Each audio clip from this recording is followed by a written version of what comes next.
Hello and welcome everybody to the investor Q&A for Got Cakey today, presented by Birchal. Thank you all so much for coming. I'd love to begin this session by acknowledging the traditional owners of the land which we're meeting today. I'd also like to pay my respects to elders past and present. So, as I said, we've got a great session today with Got Cakey. So we're working on their upcoming crowdsourced funding offer.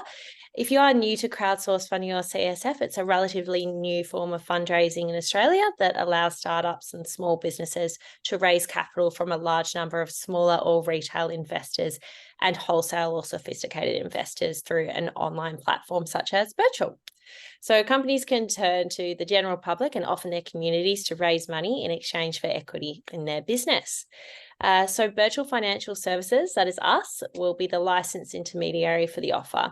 So the information and the discussion in this webinar is a bit of an informal way to discuss the offer at hand and shouldn't be considered as financial advice or a recommendation to invest. So please do your own research and always consider the offer document and the general CSF risk warning before investing, and that will be available on the Birchal platform next week when the offer for Got Cakey is released.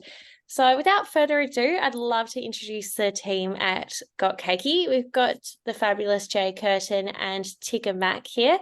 I'll hand it over to you, Jay. And if anybody has any questions, please feel free to pop them in the Q&A box, and I will be sending this out as a link afterwards if you would like to watch this again.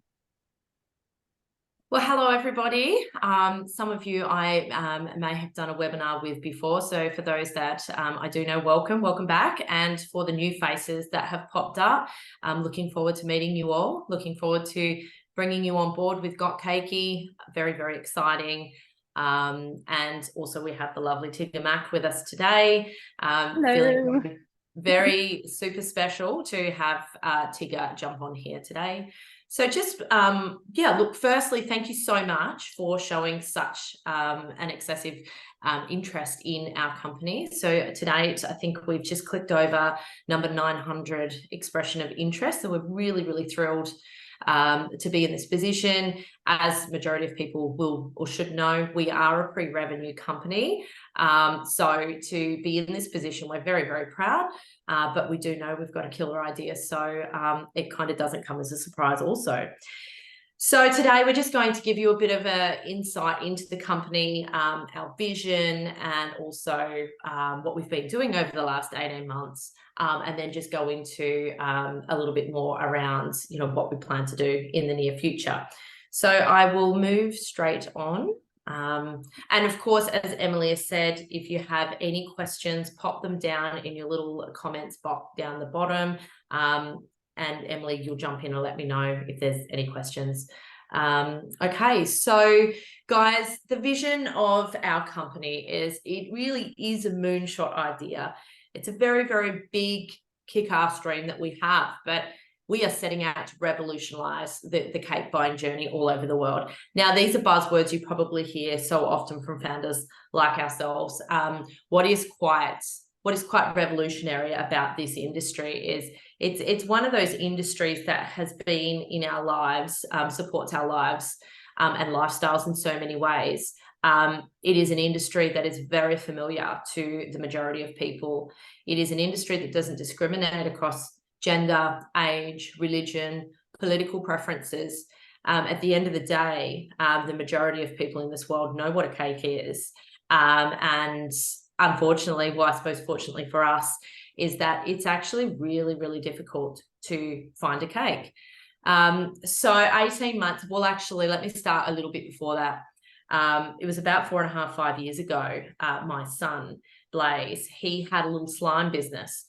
And it involved, he was 8 when he started that business, and it involved a lot of driving on my part and also his father's part around Perth, and it just got very unsustainable. We moved away, and he had grown very fond of having spending money. And when that spending money was cut off, it was a bit of a wake-up call for him. So trying to educate him and his stepsister at the time, well, where else can you look in this world to try and find opportunity? So we educated the kids and we let them know there's money to be made in the masses. You need to be looking at things that, I suppose affect all the masses. So the kids explored things like toilet paper, they explored bottles of water, things that I suppose a kid's mind could grasp and understand. And I still remember where I was at the time when these two kids came up with the idea around birthday cakes. And it's funny because I don't bake. We have an amazing baker here with us today in Tigamac, and you also have the complete polar opposite in myself. I don't bake. I can't bake. It makes me very nervous and very scared to even bring out a bowl and a wooden spoon. So being a very career-driven woman, I was always busy. I wasn't a baker, and I would leave my birthday cake planning till the last minute. And as a result, my kids would either get a cake from the neighbours who I've gone over and begged and cried, please help me, I don't have a cake for my kids, or they'd have something that was raw in the middle or like complete flop on the table in front of their friends. So when the kids came up with this idea about, Mum, what about birthday cakes? I know how hard it is for you to find one. Imagine if there was a place that us kids could go to try and find the cake, and then we could press a button and say, send that to my mum. So that was where this dream had come from. It's changed a lot since there, but that's the backstory behind this little venture. A really great, big, kick-ass dream that has come from two children who have been not affected, it's probably not the right word, but you have never had a great birthday cake thanks to having a busy working mum. So that was about 4.5, 5 years ago. Blaze was constantly on my back, Mum, when are we going to start the cake business? When are we going to start the cake business? And I've said, look, I'm too busy, mate. I've been working on honey, getting that business up to a self-sustaining level. And then it was about 18 months ago, I needed a cake, and I needed 3 cakes in 3 states of Australia. And I needed 3 squeezy bottles, 3 cakes to look like identical squeezy bottles in 3 capital cities around Australia. And I just couldn't find anyone. The pain of trying to find that baker and communicate with them all, I just didn't have time for it. So my son Blaze was laughing at me, and he says, Mum, we need to get the cake business up and running. So we had quite a bit of a lull in the honey, and everything was organised. So I said, okay, mate, we're gonna do this. So I had to educate him, and I said, look, you're going to need a domain name, you're going to need trademark, you're going to need some money. So we put a call out to our personal network, and we ended up getting 75 inquiries of people wanting to back this idea because of the brilliance behind it. So we've ended up pulling in around $160,000. And over the past 18 months, we've done the UX and UI discovery stage. So we've been able to sort out all the user interfaces, or I'd say probably 70% of them have been designed by Blaze himself, with an iPad and an iPad pencil, nutting out the vision that he had for that UX and UI. There came a time where we actually needed to bring some professionals in on this. So we've been working with a Perth-based UX UI organisation who's helped us understand the journey of buying a cake, and also blending in best practice in terms of user experience and so forth. So 12 months, the last 12 months have been a really intense planning, designing, and then building stage. So at the moment, we are approximately 6 weeks away from a completely finished product. At the moment, we are 90% capacity on our baker side of the model, and also the buyer side of the model, and it's just our admin panel now that it needs to get put together. So some of the highlights that we have had, I did mention that we have had a really good opportunity there with our capital. We've had a sophisticated investor come on board, which is PLT Capital, in the early days. So they've put forward some capital, and there's additional capital that is there for us to access when we hit certain milestones. So we're really stoked to have them on board, and also we had the lovely Tigger Mac on board. So it was my son actually. He came to me and he says, "Mum, look at this cake baker." And I was busy at the time, and I remember Tigger, he bought me a video of the Nike shoe that you created, and he says, "Mum, look at this girl," and he says, "She'd be great. She'd be so good for our cake business." And at that time, I wasn't building the cake business. And I said, "Mate, I'm too busy. I can't look at that right now." "Yeah, that's awesome." And I just assumed that this was someone in America. I then saw something on the news about Tigger hiding stuff in Woolworths or somewhere. And I actually screen recorded it and sent it to Blaze and said, "Blaze, check this lady out. She is in Melbourne and we need to get her." And he said, "Mum, that's the lady I was telling you about 3 or 4 months ago." So it's so funny how mother and son, we actually both landed on the same person, and getting to know Tigger, her personality, her amazing reach. I said, we need to land this girl. Hopped on a plane, convinced her to take this meeting from a crazy woman that talks a million miles an hour. Fast forward another 12 months and here she is. And Tigger has put a significant amount of effort into making sure that this app functions in a way that is very pleasurable for both the baker and the buyer. So that's just a bit of a snapshot around where we're at. Did we have any questions there, Emily, before we move on? Not yet. So by all means, okay. Keep going. Okay, great. So just going into the global cake market size, look, I'm getting better at talking about it, and I have to, right? Because I'm the co-CEO of this company. But one of the things that used to make me giggle is actually talking about the cake baking, side of life as a complete industry, because I'd never even given it a thought until that drive in the car when the kids actually said, "What about the cake industry?" And I knew what had been done for flowers, in various countries, similar concept, but thought, cake, like, is cake an industry? And looking into it, I actually said to the kids, "You kids have just landed on something pretty freaking amazing."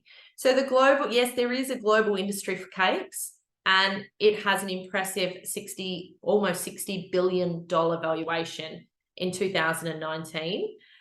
Look, there are obviously some other far greater industries out there, like with a greater value, but a $60 billion industry is a very impressive one, especially when there is no dominant player, like a player dominating in that particular category. So $60 billion, and what we're finding is that year on year, this industry is an industry of growth. It has stood the test of time. The winds of change really haven't changed this industry.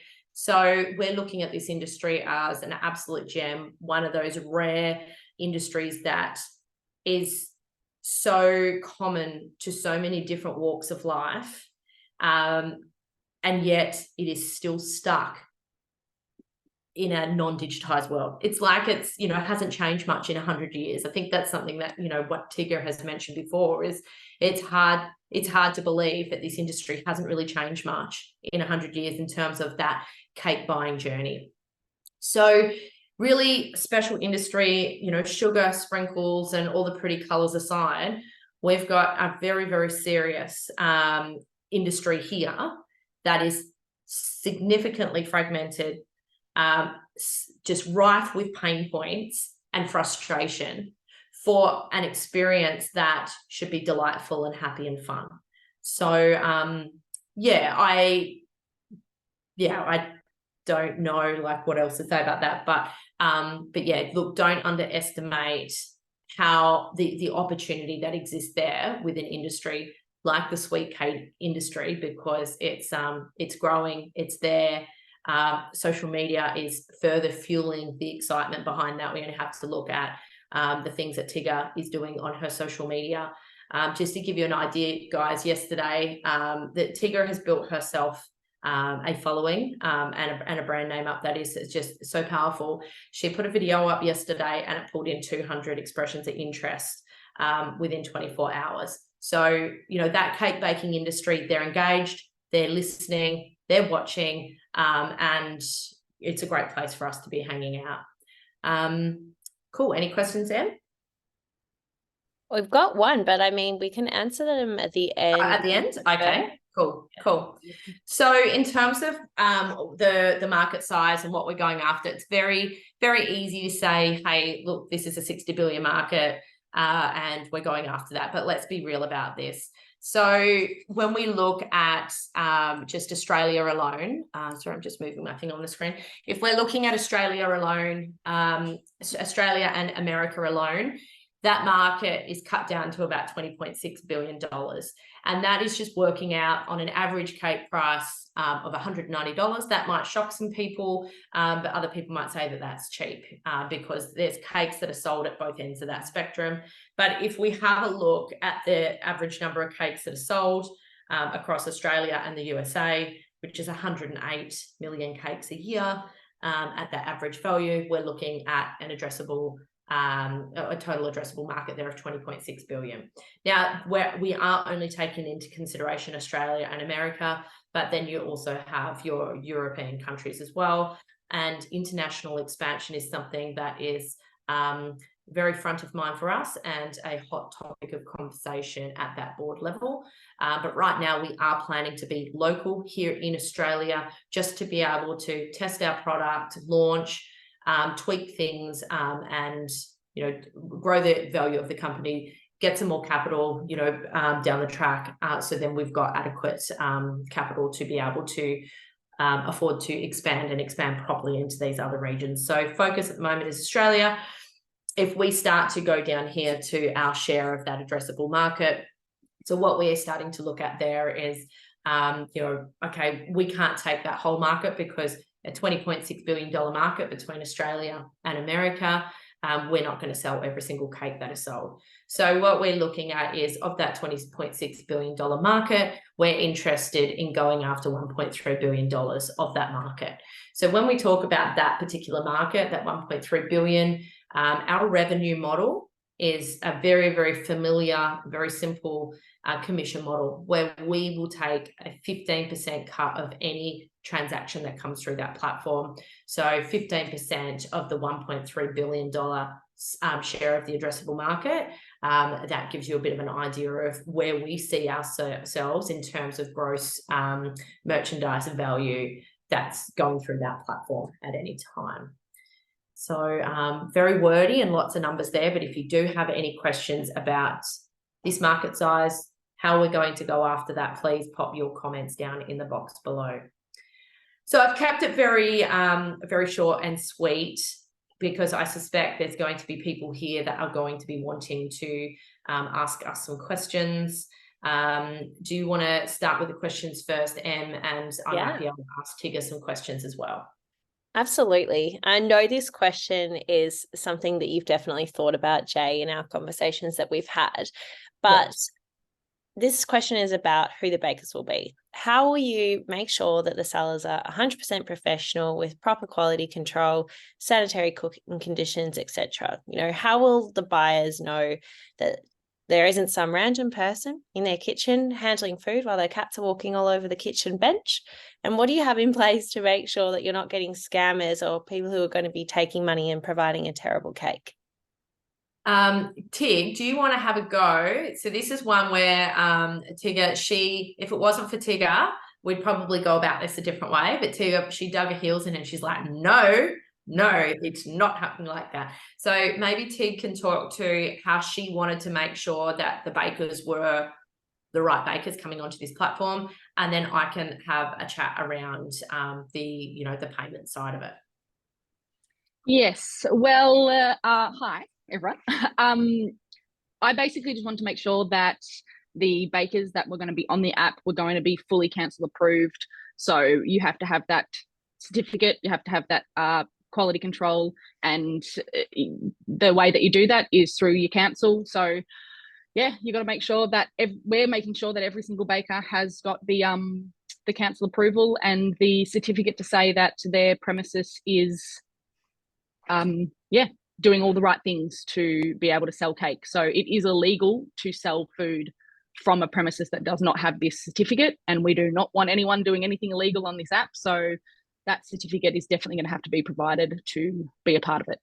Is this an issue? Are there already people out there doing this too? Oh, for sure.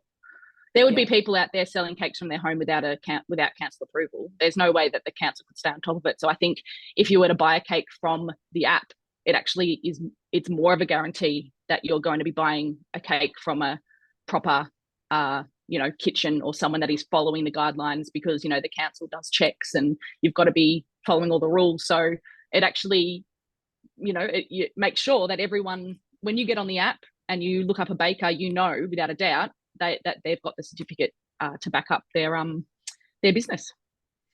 Yeah, and I think what's probably important, and I should have raised at the beginning, was the fact that we don't make any cakes. For those that, if I haven't made that clear, we just own the infrastructure that allows cake bakers and buyers to connect. So is a familiar touch point for a majority of people. To put some context to this, it's just imagine Uber Eats. Without the delivery, cake bakers are able to build that into their price and deliver the cakes. For example, wedding cakes, they like to go and deliver and set them up, for example. But largely, this is an app that just connects both users and allows them to transact on that platform. So we can't rule out that someone's going to get a terrible cake. If somebody is license approved council approved, we've run our checks on them and they're on the platform and they bake a cake and they've had hardly any sleep for 48 hours, they've slapped something together and that goes out to, a customer, or they wanted happy birthday Jenny, but they got happy birthday Robert instead on their cake or something like that. There's, like the bakers and the products that they produce, we're at arm's length from what they produce, no different than the burger place that you're going to get Uber Eats. That's where the reviews will come in. So each baker will have reviews attached to their page, and if they've got a star system, and so if they've got 1 star, then there might be a reason for that. Yeah. And in terms of scams, I wasn't sure whether you were meaning like scams where we've ordered this cake and then the cake doesn't arrive. So if that's the scam that you're talking about, the controls that we've got around that is the platform is currently set up so that when a buyer pays the $325 for their beautiful cake, the buyer pays that money sits with the platform, and that money is then not passed on to the baker until the baker marks that product has been picked up with a photo, and then also the buyer actually marks that as yes, that is correct, and I have picked that up. And only then will the baker be transferred the money. So, the beauty of this app, right, is Tigger may be able to jump on this too. When we came up with this business concept, it came from a place of frustration and pain because these kids have got a mum that can't bake cakes. And she's not interested in investing the time to learn how to bake them. I have no desire to make cakes. These kids are frustrated because they go to birthday parties and they've got amazing cakes and they just want one. So this whole idea was born. It comes from one of two sides. It's either the baker side or the buyer side. So this business was born from the buyer side, the buyer frustration, the missing out, the disappointment side. But the interesting thing is, and what is so powerful about this whole business concept is there are issues on the baker side too. So, with everything that happens with this app, it's so difficult for bakers to be quoting on cakes. So, for example, a baker, we did a photo shoot and we asked 3 people to come along to that photo shoot when we filmed the investor video. And they all said, we got to go. We can't be here too long. We've got a whole day's worth of quoting. We've got 8 hours worth of quoting we've got to go and do. And we may not win any of the jobs. So they waste all of this time quoting because it's a long, drawn out, difficult, very difficult process, only to be ghosted. So, they send a price off, that cake will cost you $310 and they'll never be spoken to again. And they've put in all this time and effort to be ghosted.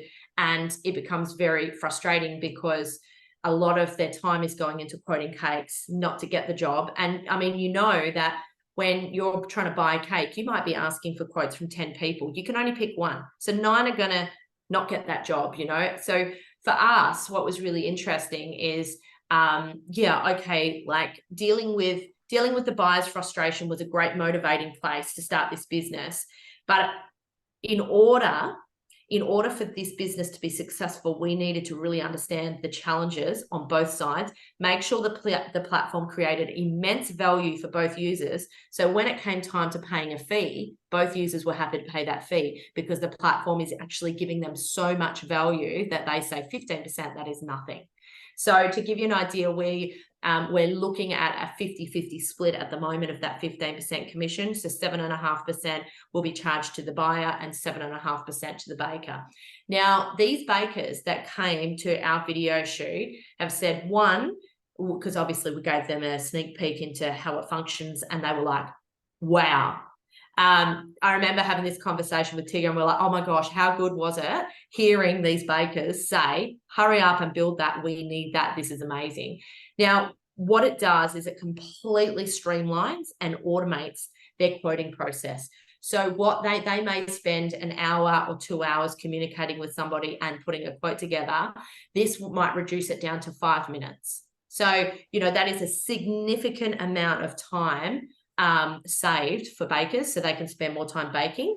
And getting back to the payment thing that started this particular conversation is now bakers don't need to have the awkward conversation about pricing, putting a value on what it is they do for a service, and it takes away the awkward discussion on when they're going to pay. That payment is all handled by the platform. Bakers are happy because they're there to bake cakes. They're not salespeople, and they really struggle. It's one of the most biggest pain points that you'll see on the internet is, how do I price my cakes and how do I have this discussion around getting money from people? So really excited that 12 months on, we now have this app, and that we know, God, this is going to be absolutely amazing for buyers. So simple, so convenient. I can't see any reason why somebody would not use this app to buy a cake unless their mother or sister or best mate is a cake baker. And no reason why a baker wouldn't jump on here, because it's going to minimize the amount of mucking around that they're doing with bakers. It is going to streamline their life. We did anticipate one challenge, and it was the one it's always worried me and Tig, I think, is Tigger said, okay, I've got a hard one for you, Jay. She said, look at me, I am so busy. She said, I'm fully booked up. I can't actually even take on any more cake baking projects because I'm too busy, I'm too booked. How are we going to attract the bakers who are tier 1 bakers that say, I don't need your app. Why would I pay 7.5% commission to sell my 3-tier wedding cake when I have no problem? Look, I'm booked out for the next 3 to 6 months. So being able to provide this service, one, is a huge convenience and saves time. And then there's also the fear factor. And this is what we have made very clear to these bakers is, you might be booked out for the next 6 months now, but when this app is up and running and your customers have the luxury of choice and every single cake at their fingertips, are you still going to be booked out in 6 months' time? Have a think about what it's going to do for your brand when you're not on something as exciting and as big as this app. So these were the challenges that Tigger, it was like she was just waving this big red flag in our face all the time going, how are you going to get the bakers? What are your plans here? And it's been really delightful to see this huge uptake we are having from bakers now, because we've had to start lifting the lid on what we're doing. We're filming a video. There's social media content going out. People are going, what? Like, what is this? And we've been absolutely delighted by the overwhelming response we've had from, believe it or not, bakers saying, hurry up and get this thing up and running. So would that be your experience too, Tigger? Oh yeah, for sure. I was a little bit worried about that aspect, but to see just like sitting in front of another baker and hearing them talk about how much they want this to happen, and just hearing the feedback has been definitely a highlight of this whole thing for me, because I love the thought of being able to do that for fellow bakers. But I see there's a question here saying that they were wondering what the challenges and the pain points were for customers trying to find a cake. And I just want to say real quick that one of the biggest things that I got asked when people were contacting me was, well, where do I go now? I wanted you and you're booked out, and I have no idea how to find someone else. People don't know, like they know what they know.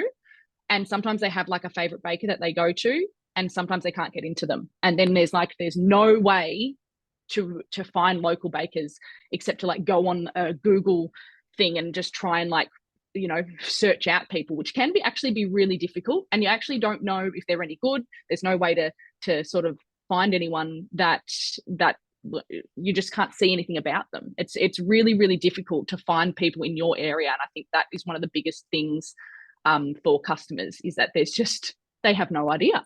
And I got emails all the time about this, about, I know you're booked out, but I don't know how to get a cake. And I also found it really hard to push them places, because like I was just focused on my business. I wasn't sure, like I knew of a couple of local people, but I'd never tried their cakes. I didn't know if they were any good. It was hard to sort of like recommend people.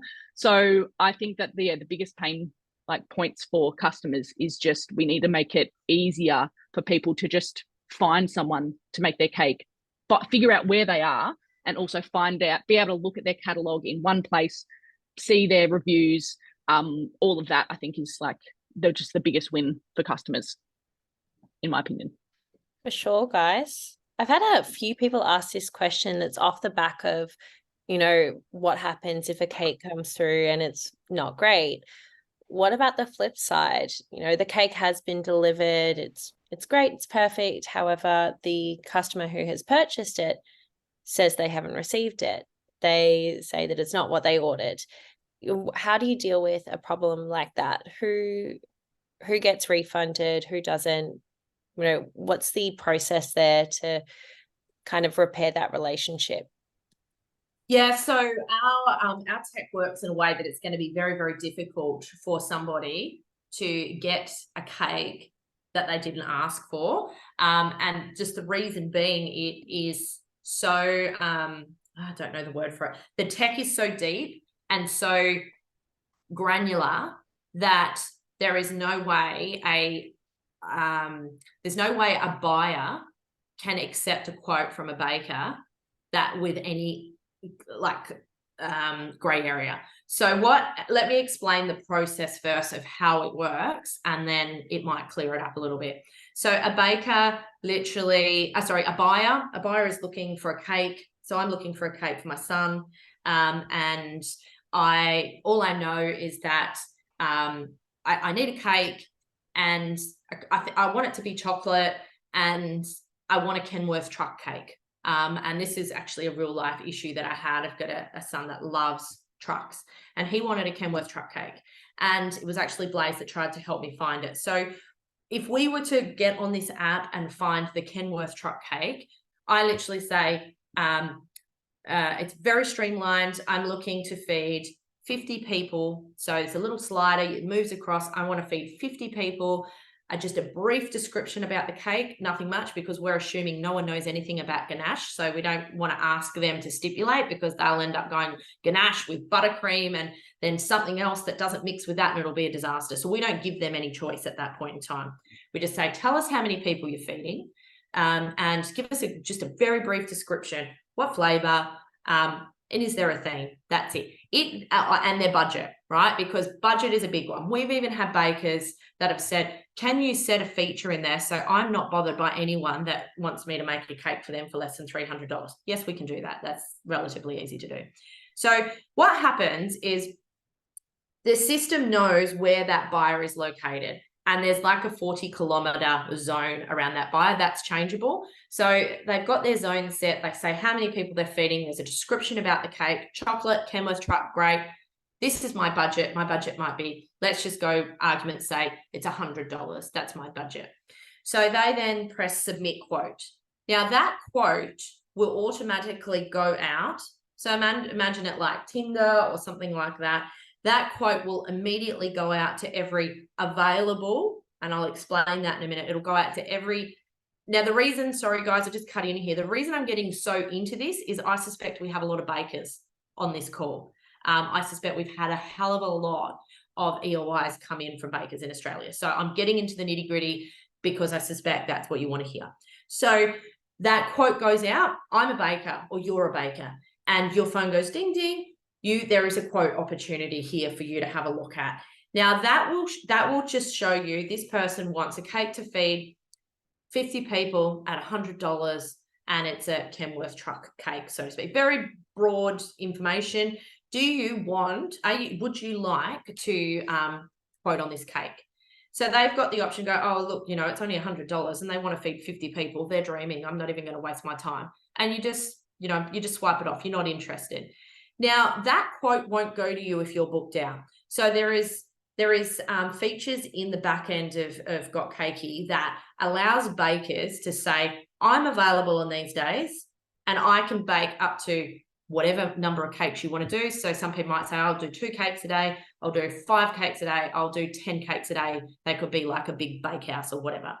So the system is smart enough to know that when a baker is at their capacity on this particular day, so someone wants the cake for a Saturday, the 13th of February, the system will automatically know that that particular baker is already booked out. She's done her maximum 2 cakes for the day. She has orders on that day. So she won't get the ding ding on her phone to say there's a quote opportunity for the 13th of February because she's already booked out.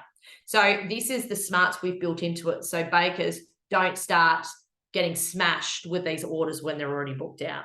So let's go back to that quote. We look at the opportunity and go, okay, let's say it was a $500 cake feeding 100 people, Kenworth truck. You go, I'd like that. Yeah, I can make money out of that. I'm going to actually quote this.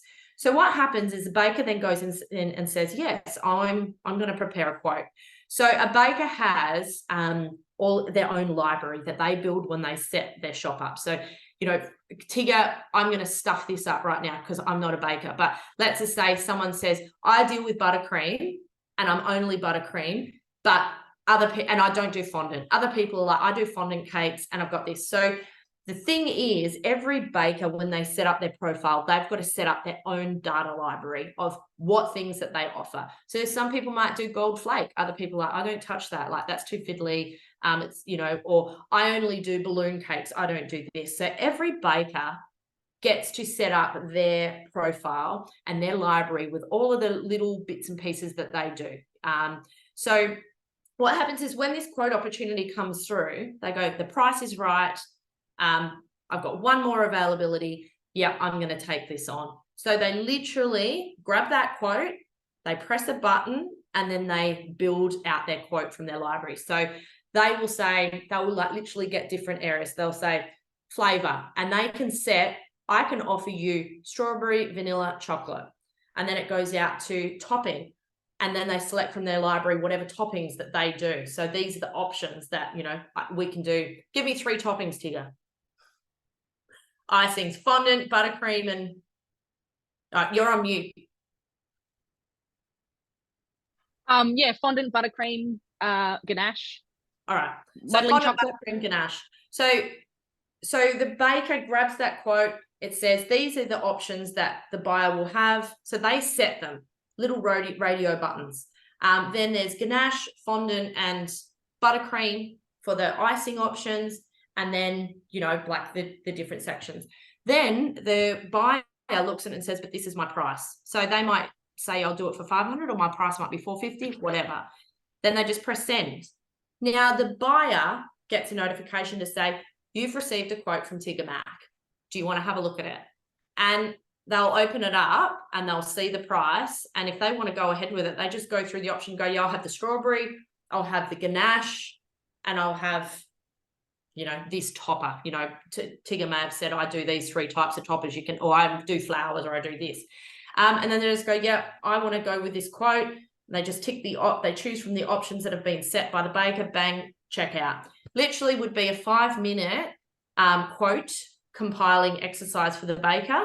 And it would be a 2-minute exercise for the buyer to select whatever options come through on that quote, and bang, the money's taken, and then baker and buyer can chat about any other things. So I've gone into that probably like way too detailed for sophisticated investors and venture capitalists, but that was just for the benefit of many bakers here who I know are waiting for this app to launch. Amazing. Thanks so much. So in terms of deposits. So a lot of bakers will take a deposit before committing to make a cake. Is it just the full payment that comes through the app when they commit to making the cake, or is it a deposit? How does that work? At the moment, our platform is set. We did talk about initially giving the bakers all the money up front, just to, it eliminates a lot of the legalities around us having money in escrow. So we just thought, well, why can't we actually just give it straight to them? But we felt that wasn't very good for trust for buyers there that might think, well, will I ever get my cake? And what we know is once you're given the money, even us as admin, it's hard to get it back. So we keep control of that money for as long as possible. So how the system is set up at the moment is just because it's easier, and we may pad this out. We're not going to do it now because let's test it this way first. Is we take the full, let's say the quote that they've accepted is $200. We deduct that $200, whether that be from Apple Pay, credit card, or PayPal. So we deduct that payment and it sits in escrow with us, the full payment, and nothing at the moment, nothing goes to the baker whatsoever until that cake is then picked up by the buyer or delivered. But we may, you're on mute still, Tig. But what we did talk about, and this might be what Tig is jumping in for, is we did talk about, well, what if you're a baker that doesn't have a lot of money, let's say single mum, she's gone and got her certificate, she's monetizing her spare time, she needs a bit of extra cash on the side, which is another exciting thing about this business. But she doesn't have a lot of money to go and buy the bits and pieces to get her started. Are we able to pay 50% up front? And then when that cake is picked up, can we then forward the other 50%? So that's one of the things that we were only talking about a week ago. And we thought, let's just run with the way that it's set up for now with the plan. If we think the need is there, let's build that functionality into it. Yeah, so in my experience with taking orders, we always took, when I first started out, we were always taking deposits, but the deposit wasn't to pay for the ingredients or the equipment. Usually for me, it can be different for a lot of other people, but for my personal experience, the deposit was there to like lock the customer in and know that they're serious about buying. So I think that at least having that money go into that little middleman, okay, this buyer has paid, and it's almost like it's just what's it called, where pending, it's like a pending payment. So for me, I think a lot of bakers would be, it's hard to say because I'm going off personally. If I saw that my payment was pending based on as long as I deliver this cake, then I'm paid, I would be happy with that because the pay has come out of that the buyer's account. But yeah, I think it's interesting to definitely talk about the 50% deposit option. I think we could definitely, worth chatting more about. Good to know, guys. So in terms of the negative reviews that you guys talked about a bit earlier, will bakers be able to dispute those negative reviews, or will they be locked in, like say a Google review? I have to get back to everyone on that, but I can ask our devs today. I'm going to go back and revisit the spec, but I do know that we were talking about something, Tig. Remember how you were concerned about, let's say that you have a dispute with somebody and then they just like go full like sick and, and then just go and give you a 1 or something. What did we end up doing? It was changed because we don't want one person to be let down. We don't want someone to be let and dragged down by some horrible troll out there. So we did something with our star rating. Can you remember what we ended up doing with that? No. Yeah, no, it was about 6 months. It was a long time ago. I know. But I once again, that can be something that I go back and revisit. But it was one thing that I know Tigger did say that you do get every now and then. You will get a troll or a jealous person that wants to bring somebody down, and there is always someone who's unreasonable. Like they're unreasonable about something, and it can definitely they can definitely be quite harsh, I think. So yeah. Yeah, but look, I'll get back to everyone about that to know whether it may have been a conversation we had, Tig, with the UX UI about, do we just do a star rating, but we don't actually show the the actual individual comments. I'm not sure, is just so people can just see a star rating rather than individual comments. But I'm literally surmising here, so I'll get back to everyone. I'll send out an email with answers to these questions. That'd be brilliant. Thanks, Jay. And similarly, if a baker has had enough bad reviews, would they be kicked off the app? Well, that's a good one. We haven't thought of this. It's definitely something to actually go back to the team and talk about. I think that there'd have to be some sort of like, what's going on here? You seem to be getting lots of bad reviews. A question for sure. Yeah, look, that's really good. Maybe they're warnings. Yeah, definitely a good idea. And in terms of, I know, Tigger, you were talking before about a council review of someone's premises. Is that something that needs to be updated on a yearly basis or 6-month basis? Yeah, every year you'd get council checks, and they would give you your, like, you get a yearly certificate, I believe. So I think that you would probably maybe get a notification saying, you know, it's been a year since your last council approval. Or, I mean, it can be sporadic, so it could be more than a year that the council does come. So I think there's got to be some leniency there, but I think there's definitely got to be a prompt on updating your certificate for sure. And one of it with the certificate side of it is initially I was of the mind, and which is Tigger converted me, was, well, we can't police everyone and everything, because otherwise we'd need a team of 1 billion people just to, like, watch over absolutely everything. Is every council is different. Their certificates are different. Their requirements are different. Not to mention when you go to Europe and then America. So we've got, when you're crossing oceans, the requirements are different. Even just crossing states, the requirements are different. And then there's even greater differences just between local councils. So for us, it was about understanding what is the common denominator. We know that across the world, except third world countries, that's something that I haven't looked into, but nor this Cape, that wouldn't probably be of any value in third world countries.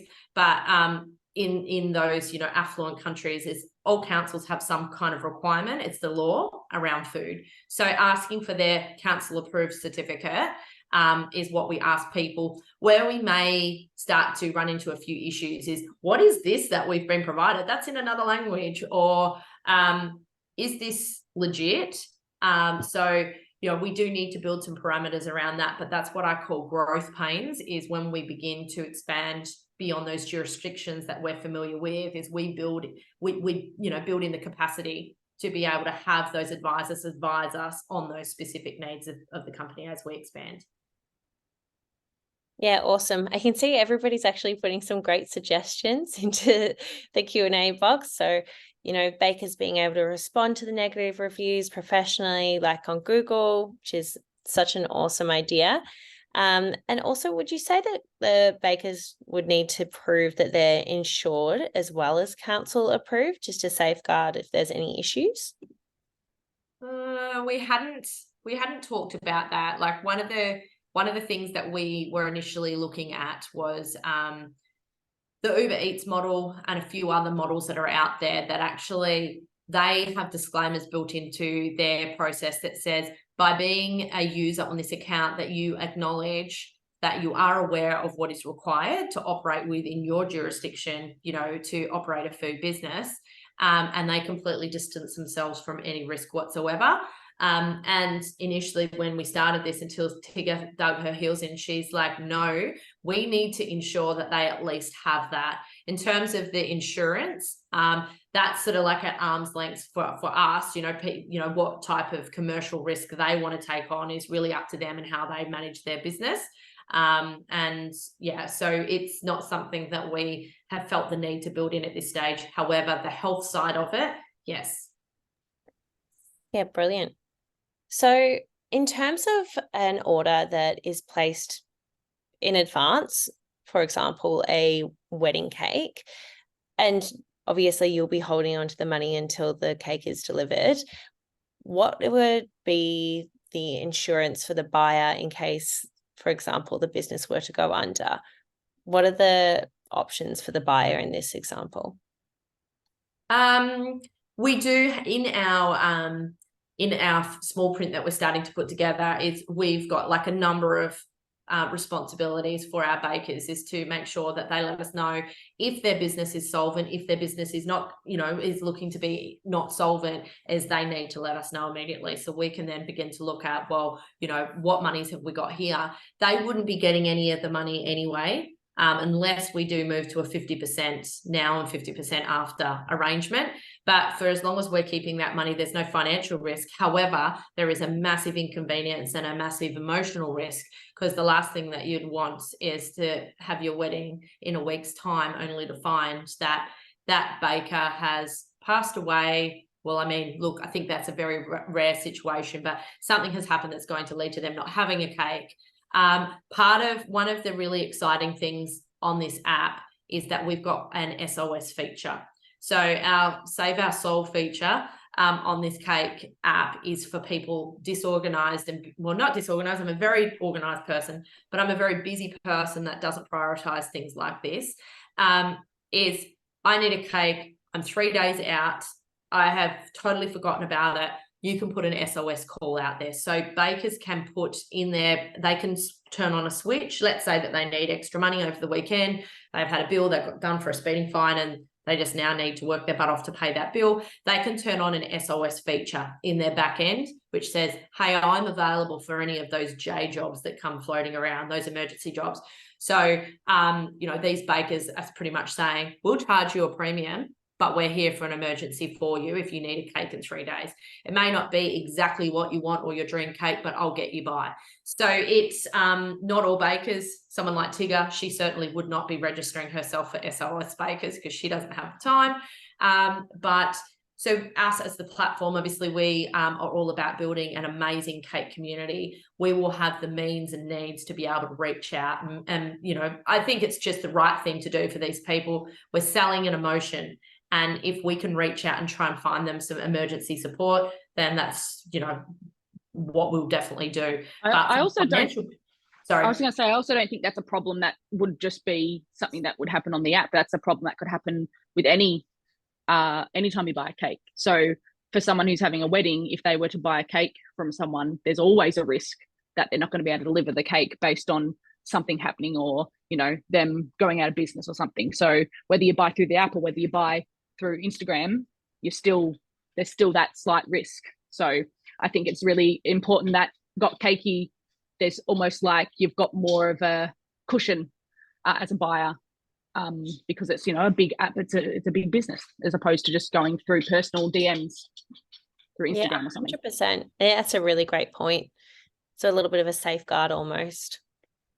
So in terms of buyers who might not be able to pay for a cake up front, would you be offering other payment options such as Afterpay? Afterpay's being built into, yeah. Brilliant. And so in terms of reminders and alerts for cake makers, will you be sending emails to sellers to, update their council approval or, respond to a review if that is built into the app? They're responding to reviews. I need to get back to everyone on that just to see how our UX has been set up and how our devs are doing it.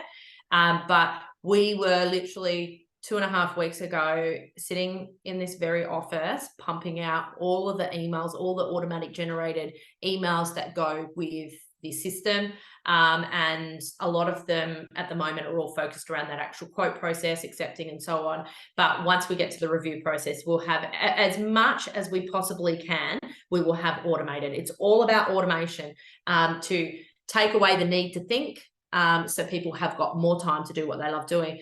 But one of the amazing things, we had our first UX UI discovery. Tig, you'll probably remember this. We were driving home and Blaze, which is my son and co-CEO, he drove home and he says, Mum, he said, I think I've got a good idea, but I was too scared to raise it in that meeting with the UX and UI people. And I said, you need to learn to, don't be scared. You need to raise these things. It was the cracker of an idea. He said, Mum, you always forget our birthdays. So I'm sounding like the worst mum on the planet, that I forget everything, and I do. But I forgot my other son's birthday until 3 days out, and I said, "Oh my gosh, Blaze, I've forgotten Sully's birthday. I haven't got a present, and I don't have a cake." And he just rolls his eyes at me because I do it all the time. So he's in the car and he says, "Mum, can we talk to the UX and UI people around how do we build in a reminder so that when people come in, so let's say buyers right now, you download the app, you set yourself up a user account, email address, name." He said, "Can we put a prompt in there that when they're setting that up, they put in your favorite people?" So it could be husband, Stephen, birthday, 28th of the 10th. So you put in there your favorite people, you put in there your dates. So Got Cakey will always send you updates to say, "Stephen's birthday is coming up in 4 weeks. Have you found your cake?" So it's set up for us to be able to sell, because we want to put as many cakes through this platform as possible, because that's the name of the game. It's how we make money. So we need to help people remember of these exciting special moments that are coming up. So putting in strategic reminders like that is actually like a real key thing in our business to ensure we keep selling. And I think we did say something about when the sale has been completed and the cake, the event has happened, the user does get a little notification saying like, "How was your cake? Rate it now," or something like you do with Uber, driving you home. You get to rate the driver and stuff like that. It's a little prompt.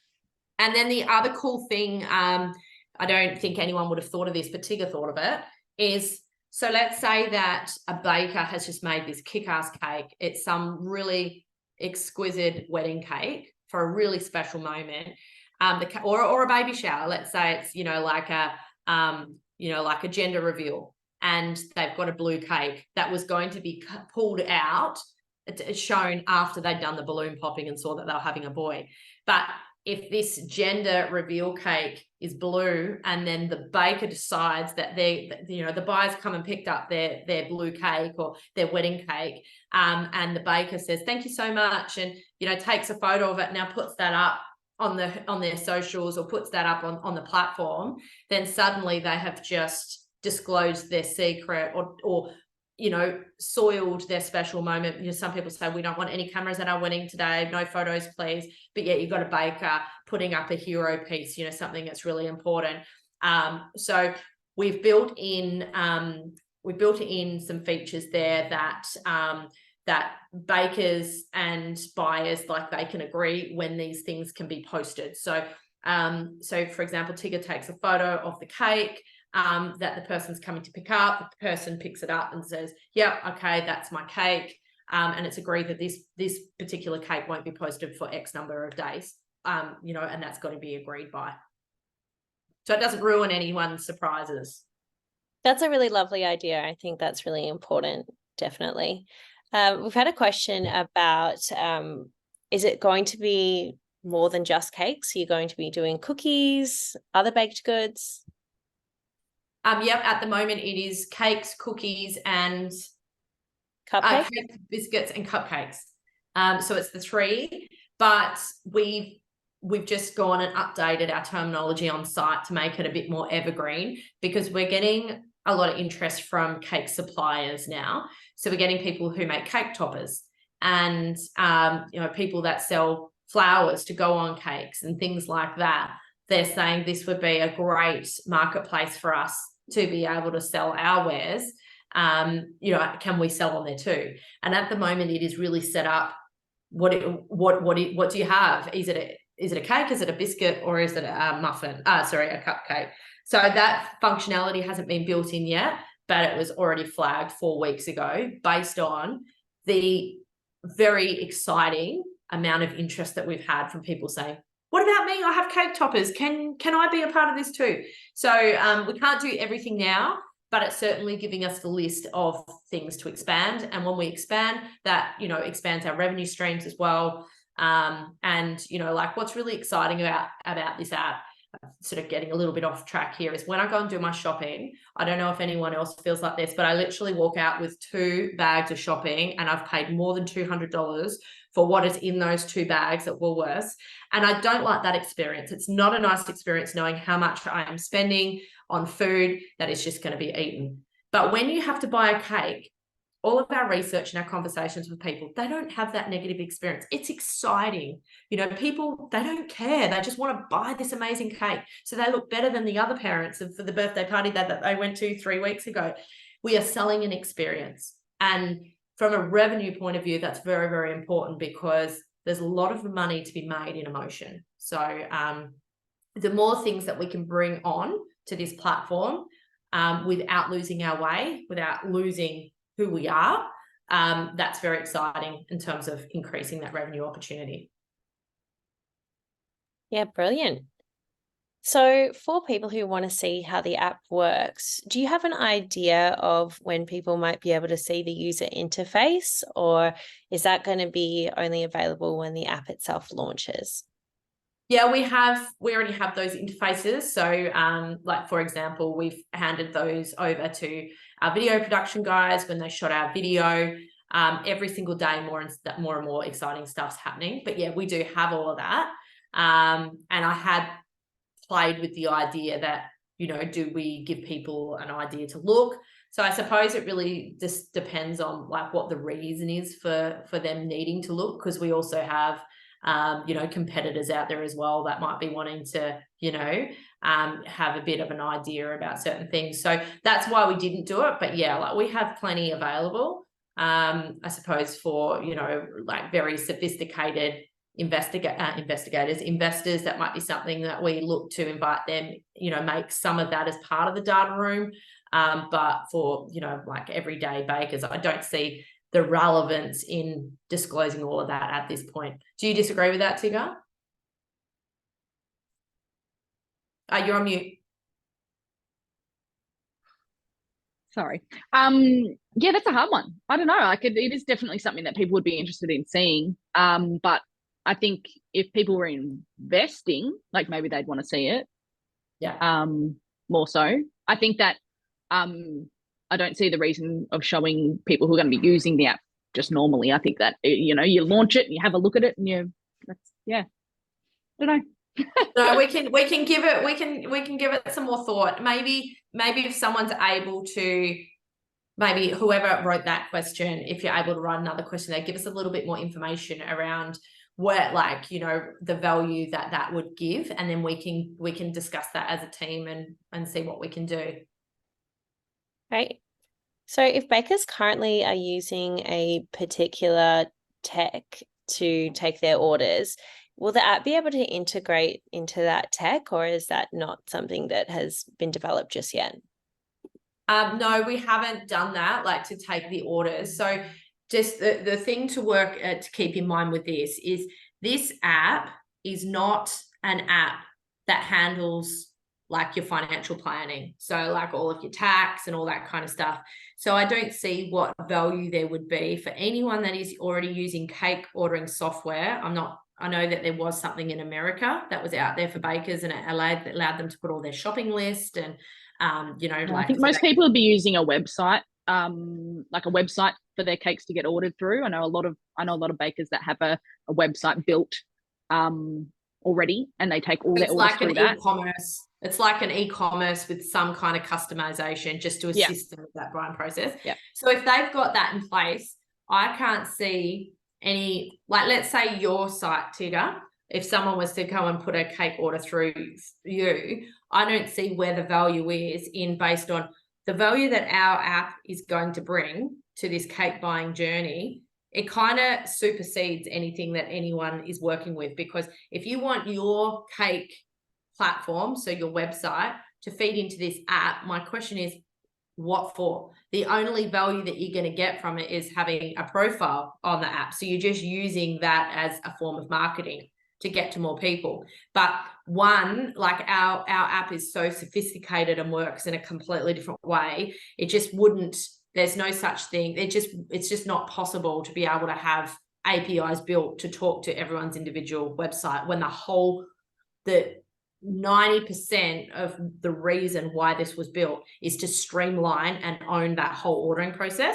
So you take that ordering process away, the only benefit a cake baker would get out of this app is being able to have a storefront on there. But my question is, why would you want to keep your current website when the app does all that for you. And if you could answer that question, then maybe we might be able to like explore it a bit further. But I think you'll find that a lot of bakers, if they're well established on their website, they will probably keep their website and dip their toe into Got Cakey to see what it's all about.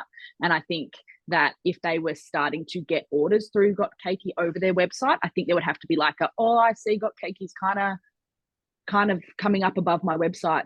Like, yeah. I think that's probably what will happen. But there will be people that have their website beautiful, perfect, and they've set it up. And they, I just think that if they were to dip their toe in the Got Cakey and see sort of how much it streamlines everything and all the choices there, I'd like to think that it will sort of slowly start to come up above their website. I think that's probably what we'll see. That's what I think too. Is and it's easy. Like my brain's sitting here going, I don't get why we would integrate, but the reason it's probably being asked is because people don't know how Got Cakey functions in as much detail as we know to be able to understand there really like if you have a look at a Uber, sorry to cut you off, the Uber Eats, most of those restaurants or cafes or something would maybe still have a website, but if they're not on Uber Eats, they're missing out. And I think that's what we would like to get to the point where like, they're not on Got Cakey, like who are they even then? Like if we want to get to the point where it's like it's weird to not find a cake decorator on Got Cakey, and once we start to build that up, it'll get You're still there. Sorry. It'll get to the point where it's just like it's a no-brainer. They're just everyone's on Got Cakey, I'm not on there, and I'm missing out now. So yeah, brilliant. So at the moment, what payment processing software will you have integrated into the app? Payment processing, so which payment gateways, so how people can pay. So we have Afterpay, we have PayPal, we have Apple ID, and we have credit card. We were initially talking about Bitcoin when we were first doing our UX and UI, because a lot of people, they're like, we bought all this Bitcoin and how do we use it? Like, how do we get value out of it? But that is something that we kind of thought, let's just focus on the little things initially and let's get them right before we start to waste money and time on things that are a little bit more difficult. So, but to give you an idea, we're having those discussions because we want to be the best. We want to be the best. We want to be the simplest, and we want to be modern. We want to move with the times. Yeah, fair enough. So I can kind of feel that a few people have a little bit of a concern about the app integrating into their accounting software. Will that be made available in the future? That's one thing that we've had a big discussion about. Initially, we looked at, because the other feature we were looking at is an actual delivery service as well. But we thought, look, that's a little bit too far down the track. But actually trying to build finances into the app to help people be able to run profit and loss, income statements, balance sheets, and so on. That is something that is absolutely definitely having a conversation around. But as you can imagine, we've got to get Got Cakey up off the ground first. We've got to get that functioning. We need to be able to validate the concept. We need to be able to show investors, because we're not just talking about the investors now. If you look at a company like Etsy, who, they've had a very colorful and very successful history. I think they did 12 or 13 rounds of fundraising for their company to get them to where they are. So, we could launch this app and go, wow, guys, this was fantastic. We got 1,000 users in the first month. This is great. But in order to do big things like new dev, new features, you need to pour a lot of money into that to build them before you can roll them out. So there's, like trying to bootstrap just means fund this company on the smell of an oily rag. If you want to grow and you want to grow quickly, bootstrapping this company is not going to get us there. So if we start now looking at, we want to build in a whole financial suite into this, so it's just all streamlined, and at the press of a button, you can run a profit and loss statement, then that is a whole nother feature. If you think about the big broad world, you've got companies like MYOB, you've got Xero. Now they made a very big success of their company just being financial services. So if we're going to be, if we're going to do financial, we got to do it right. And there's going to be a lot of stuff that has to happen to that, you know, and how to probably work is we probably get some kind of API built into the system with a Xero or something like that. But it's more money, it's more time, and it's more down the track. But we are 99% chance, we expected 99% chance that people were going to ask us for it. So we're already open to that. Awesome. We might need to wind it up here, and I know there are a few unanswered questions at the moment, but I will be able to share the recording with everybody after this, and I know that Jay will be reaching out to everybody as well with the recording. However, Jay, if you want to pop in the chat your email address so everyone can get in touch, that would be fantastic. Yeah. And I just want to thank everybody for, you know, being so enthusiastic with your questions today and getting so involved and being so passionate about what I'm sure will be an incredible business. So thank you so much for everybody who came today. Just jump on the Birchal website to have a little bit more of a look at the great profile that Cakey has, and more information will be released on the offer when it is released next week. So thank you so much, Jay and Tigger, for your time. We really appreciate it. I've just popped my email address in there. So if everyone can see in the chat if they need it. Incredible. Yeah, great. And so how about I will get back to people on the reviews. There was something else, I've forgotten what that is, the reviews, but I'll go back through the recording and I'll also answer any of the questions that we didn't get to. Awesome. Thank you so much, guys, and everyone have a great day. Thanks for having us. We hope to see you on Tuesday. All right, see you everyone. Thanks so much. Bye. Thanks Tigger. Thanks Emily. No worries.